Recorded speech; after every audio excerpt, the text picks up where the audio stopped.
Shalom. First, I start off by giving all glory and honor to Yahweh Ba'Shem, Yahushai Ba'Shem, Rakakadash. Double honor to teachers, elders, and apostles of Great Millstone. Likewise, brothers, putting on this truth. Faithfully, fearlessly feeding the sheep unto brothers and sisters. Tuning in, Shalom. Today's lesson's titled, Balanced and Firm in the Faith. And this was on my spirit, and I thought I would bring out a short lesson today in regards to this. Let's go into the book of Psalms 94, start verse 16. It reads, Who will rise up for me against the evildoers? Or who will stand up for me against the workers of iniquity? Unless the Lord, Yahweh Shai, had been my help, my soul had almost dwelt in silence. So we didn't pick this part, to follow, okay? The Mashiach chose us out of the world. We were already chosen to go out in the highway and the byway on this unicorn at a specific time in our life when we would be awakened out of the world. Because like many brothers, I grew up in a Christian household. I looked at the picture of sweet loving white Jesus and thought that was the Savior, and whatever was fed to me, I ate.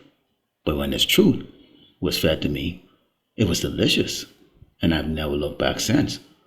So we are the men that Yahweh Shai had chosen out of the world to go and stand up against the evildoers. And as you can see, we're going against a dragon.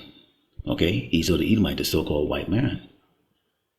When I said, my foot slipped, thy mercy, O Lord, Yahweh Shai, held me up. In the multitude of my thoughts within me, thy comforts delight my soul. So although we are facing what seemed to be an undefeatable opponent like Esau the Edomite, the so-called white man, we know in our thoughts that the Lord Yahweh Shai has our back. He's going to get us through. All we have to do is do the work. And no matter what Esau does or say or threatens, at the end of the day, the command and control is that of Yahweh Shai. Continuing on in the book of Hebrews 11, starting verse 4, because you have to understand this. This is fate. This is fate. None of us have seen Yahweh Shai. None of us have seen the Mashiach, as we can remember. None of us see any angels, who have identified themselves as an angel. Okay, we have experienced, a present that may be an angel. You might have a being, in the flesh that you might say that was an angel. And we know angels can take the form of people and visit brother's camp or visit you in your life. We know that.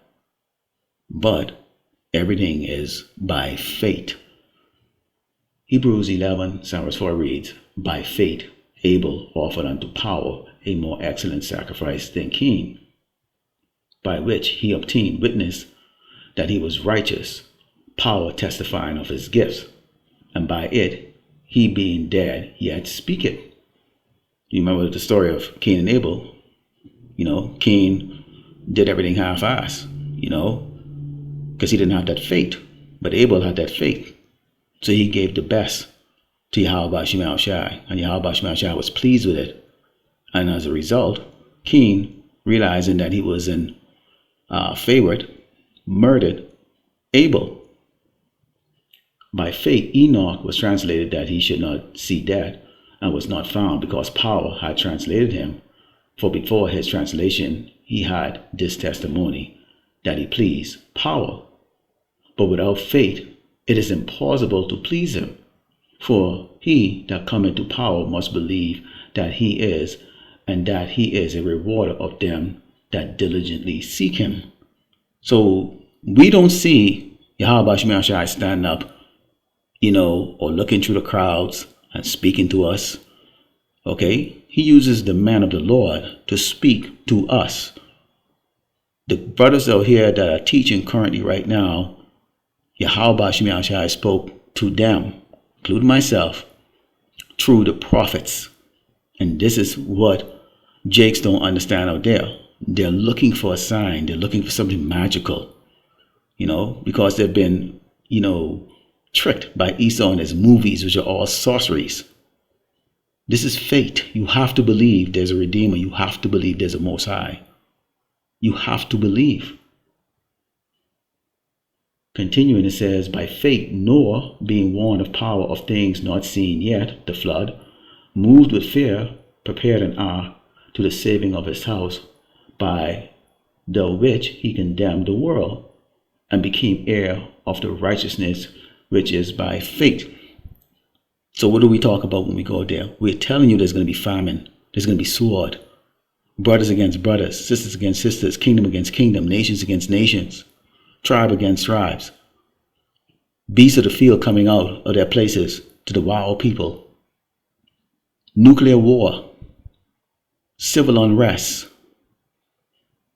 And last but not least, the terrible destruction of Great Babylon, America, and the enslavement of Esau the Edomite, the so-called white man. And most of you can't believe that. You can't digest it because you don't have that faith. We desire it. Yes, we live in this world. That's the balance. We live in this world. We walk amongst you. We go to work. We pay our bills. We obey the laws of the land. But at the end of the day, we are very firm in our faith. And that is the balance that we have, that you don't have out there, Jakes. And this is why these terrible things are going to be happening to you, okay? And this is why you're in the spirit of mockery, false rebuttal, resentment, and you have hatred for us. This is Proverbs 24, and start verse 15, it reads, lay not wait, O wicked man, against the dwelling of the righteous. Spoil not his resting place. For a just man falleth 7 times and riseth up again, but the wicked shall fall into mischief. We're not perfect. We're not perfect. This is why we can please the Lord Yahweh Shemashah. We have an intercessor. Okay? The Hamashiach. He took the cross and bared it for us. But he gave us assignments. The assignment that we have is what you see the brothers are doing right now, making lessons, going out there on the highway and the byway, putting your body out there as a sacrifice, being mocked, teased, scorned, ridiculed. Okay? And we're not perfect. We still sin. And you know, a lot of you are using that as a means to attack the ministry. Esau will use it to attack us. He'll create laws and go, what you're saying or what we're saying is illegal, and he will attack us. They're waiting for us to fall. But guess what? We're not going to fall. We're not going to fall. Let's close over the book of Zechariah 13 and start verse 8. And for you Jakes that are assisting Esau in trying to overthrow us, that's not going to work. None of his sorceries or his enchantments is going to work against the true men of the Lord Yahweh Shemashai and the chosen elect that's going to be preserved.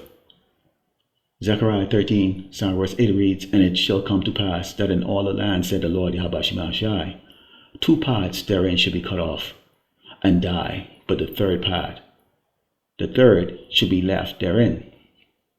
And I will bring the third part through the fire. I will refine them as silver is refined. I will try them as gold is tried. They shall call on my name, and I will hear them. I will say, it is my people, and they shall say, the Lord Yahweh Shemashai is my power. The name is very important. We will go through adversity, but we will not be devoured by the fire. Keep in mind, you 2/3 out there, okay, or those Jakes out there with a 2/3 mentality, okay? Esau is not your friend. Lord willing, the elect will sanctify that to close it by giving all glory and honor to Yahweh Ba'ashem, Yahweh Shai Ba'ashem, Rakakadash, Shalom.